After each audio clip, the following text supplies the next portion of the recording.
Hello everyone, welcome to प्रदेश।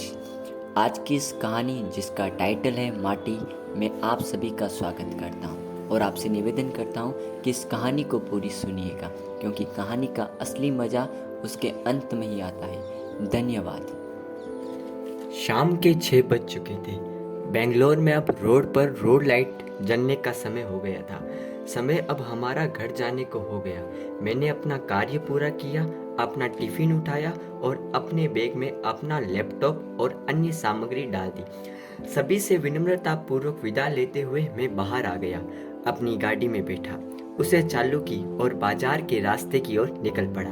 रास्ते में सोच रहा था कि आज क्या सब्जी लूं, क्योंकि बेंगलोर वाले घर पर मैं अकेला ही रहता हूँ, इसलिए खाना मुझे ही बनाना पड़ता है। यही सब सोच रहा था कि बीच में एक ख्याल आया, कौन सब्जी बनाएगा? पहले धो, फिर बर्तन में साफ करो, फिर काटो, फिर बनाओ। एक बहुत बड़ा लंबा प्रोसेस है। इससे अच्छा बाहर से कुछ ऑर्डर कर दूं, जोमेटो और स्विगी से कुछ और मंगा लूं। फिर भी मन किया, चलो सब्जी बाजार तो चला जाए, कुछ नहीं तो कुछ रामू चाचा से भी मिला जाए। रामू चाचा सब्जी बाजार में एक अच्छी और बड़ी सब्जी की दुकान लगाते थे।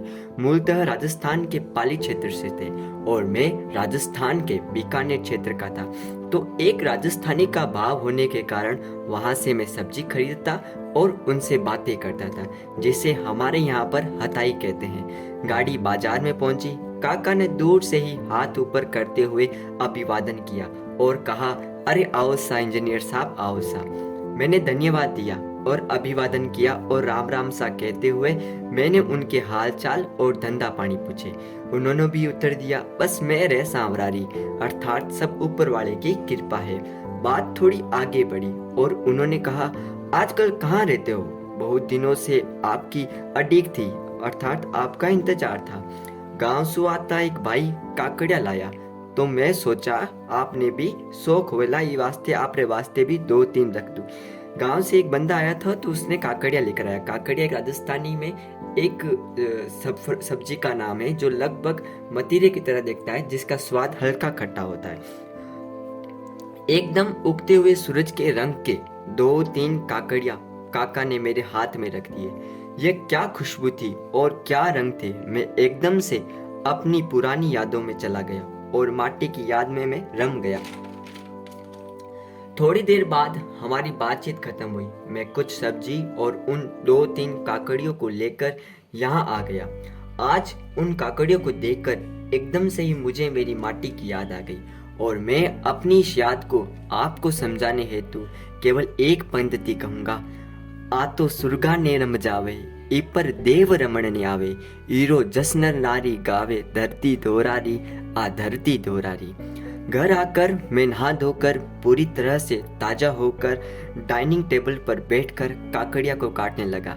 फिर मन बोला, देश की गद्दी और पूरब की चाल, अर्थात मैं काकड़िया खा रहा हूँ और वो भी डाइनिंग टेबल पर। मैं तुरंत अपनी कुर्सी छोड़कर नीचे जा बैठा और काकड़िया को बीच से काटकर लूण और मिर्ची लगाकर खाने लगा।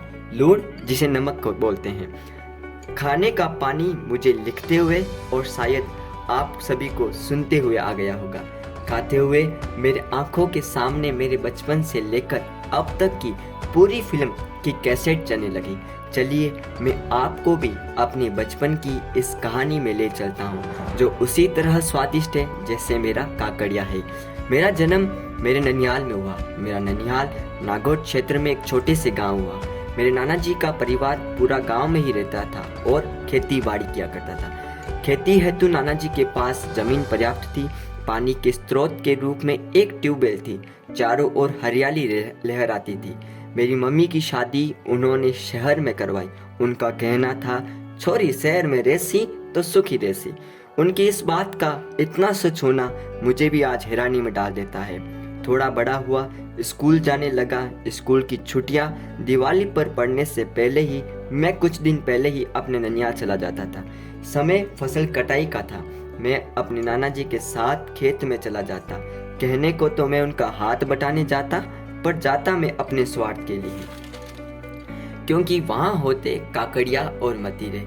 मैं 2-3 बढ़िया बढ़िया देखकर सभी अपने भाइयों को मिलाकर हनुमान जी के चबूतरे पर जो नीम की पेड़ की ठंडी हवाओं में भगवान को हवा डाल रहे थे वहां पर उसको फोड़कर व काट कर खाया करते थे। साथ में एक जेब में नमक और मिर्ची की अखबार की पुड़की रखा करते थे और दुकान पर पैसों से ली हुई 2 जलजीरों की पुड़की भी साथ में रखते थे और उसे काकड़िया पर छिड़कर अपने स्वाद का स्वर्णिम अवसर प्राप्त करते थे। और बाद में हम सभी काकड़िया का आग्रह स्वीकार करके उसे बाहरी दुनिया से छुपाते हुए उसे अपने पेट रूपी तिजोरी में बंद कर देते थे और ऊपर से ट्यूबवेल का धरती से निकाला हुआ ठंडा पानी पीकर क्या खुशी मिलती, मानो स्वर्ग वालों भी इस दृश्य को तरस रहे थे। ऐसा हर साल दिवाली के पास हम किया करते थे जब तक मैं 10th में था। 10th की पढ़ाई के बाद मैं तथा मेरे सभी भाई पढ़ाई का बहाना लेकर गांव जाने से इनकार करने लगे। जाने का मन तो बहुत करता था पर यह जीवन की माया में बांध रखा था। ननियाल की गांव में आसपास की जमीन में चूना बनाने वाला पत्थर यानी लाइमस्टोन निकलता था। अवैध खनन के चलने के कारण धीरे धीरे ये बड़ा और इतना विशाल हो गया कि आसपास की सारी हरियाली को अपने अंदर ढक लिया। धीरे धीरे मिट्टी की उपजाऊपन खत्म होने लगी। लोग खेती से दूसरे व्यवसाय की तरफ शिफ्ट होने लगे। अधिकतम लोगों ने अपने मकान बाहर शहरों में करा लिए। अब वो गांव केवल त्योहार पर ही आते हैं। अवैध खनन के लगातार बढ़ने से गांव की मिट्टी धंसने लगी। गांव में थोड़ी सी ज़्यादा बारिश गांववासियों के लिए आफत बन जाती थी। आज वह खेत जो हरियाली से झूमते थे वो बंजर का शोक मना रहे हैं। अवैध खनन पूरा गांव खा गया। जब समय मिलता अपने ननियाल जाता पर उस खेत को देखकर उस अवैध खनन को समाप्त करने का मन करता, लेकिन मेरी कोशिशों के बाद भी ये बंद ना हो पाया। आज भी गांव वैसा ही है जैसा ये अवैध खनन के कारण था। ऐसा लगता है मानो अगले 40 साल बाद ये गांव डूब जाएगा। और हाल ही में देखे जलवायु परिवर्तनों के प्रभाव से ये डर और गहरा हो गया। गांव के खेत जिसके नीचे चूना पत्थर है उसकी छाती तक उसे खोदकर उनका कलेजा निकाल दिया गया और वो खेत जिनके नीचे चूना पत्थर नहीं है बंजर गोचरण के भांति बन गए हैं। इसी के साथ मैं अपनी इस कहानी को विराम दूंगा और आपसे निवेदन करूंगा कि आप इस धरती पर अवैध खनन रोकें, ज़्यादा से ज़्यादा पेड़ लगाएं और धरती की चादर इस मिट्टी को बचाएं। अगर आप सचमुच में अपनी इस धरती को कुछ देना चाहते हैं तो इस मिट्टी को बचाएं, क्योंकि अगले 50 साल बाद एक ऐसा दृश्य हमारे सामने आएगा जो बड़ा ही भयंकर होगा। और किसी इन 2 पंक्तियों के साथ मैं अपनी बात को विराम दूंगा। किसी शायर ने बड़ा खूब कहा है कि कार बनाने वाले भी चलकर पाँव से आए थे, यह शहर बसाने वाले भी गांव से आए थे। शहर घूमता है काले चश्मे लगाकर, गांव आज भी नजरें मिला लेता है। शहर बीमार होता है दवाओं से और गांव बीमारी में भी खुद को चला लेता है। शहर के घर से लोग खाली हाथ लौट चले जाते हैं, गांव में बर्तन भी खाली नहीं लौटाते। गांव में लोग बर्तन भी खाली नहीं लौटाते हैं। नकली चेहरे गांव में भी हैं, लेकिन उनकी आंखें सच्ची है। शहर के भीतरी शोर से गांव की आटा चक्की की फुक फुक अच्छी है। गांव में देखो मुस्कुराती है फूल गोभियाँ, शहर में पहले बाल रंगे फिर हरी सब्जी। पर देखा है मैंने थोड़ा सा शहर घुस रहा है गांव में, कोई कर रहा है चुपके से छेद नाव में। एसी की कमी गिना रहा है कोई पीपल की छाँव में, पहिया पलायन का बांध रहा है पाँव में। मेरी दुआ है खूब तरक्की करे ये ज़माना, मगर गांव की लाश पर शहर मत उगाना। शहर बसाकर गांव ढूंढते हैं, अजीब पागल है हाथ में कुल्हाड़ी लेकर छाँव ढूंढते हैं। ये कविता है पारितोष त्रिपाठी की, जो कि सुपर डांसर चैप्टर 4 में एंकर थे। धन्यवाद, आप इस कहानी को सुने, आपका धन्यवाद। Share, like and subscribe.